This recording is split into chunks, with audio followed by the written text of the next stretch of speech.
These Bose wave radios just never stop coming into my shop for some reason. I don't know why. This is like number 13 and 14 in the last year. I guess it's like one a month. This one here is in for a recap because it's doing the please wait thing where you turn it on and the display just says please wait eternally and it never actually boots. And that typically involves recapping here and there, and sometimes there's a couple inside that shield that you need to do. Some of those guys as well. You just kind of go through and shotgun all the caps and it works again. This one is getting a board swap from that guy.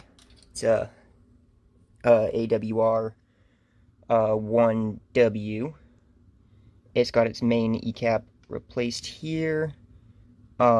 This board that I got off eBay had like a little bit of dust and dirt. The RF module that was on the board looked like shit, so I harvested the one from the original, as well as the antenna was pretty banged up, so I'm going to swap those two.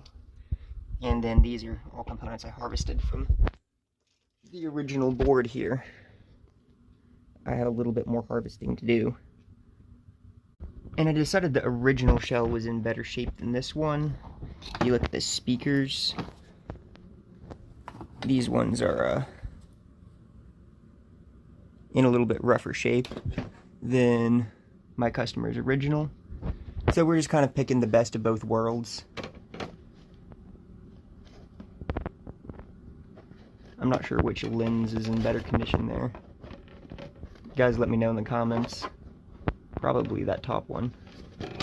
So before I pop this board here that's pretty dusty and dirty in the ultrasonic cleaner, just a tip for working on these newer ones with the CD player. The antenna's like on these wires here. I suggest before you really do much of anything is coming here. These 4 solder joints are the antenna. I recommend removing those.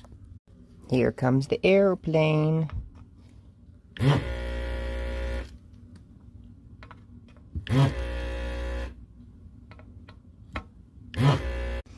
So now that I have that antenna removed, I can work on this quite freely without worrying about ripping those thin little wires off. I've pulled off the multi-watt audio amplifier IC, removed the thermal compound, and it's getting yeaster paste because I can't stop working on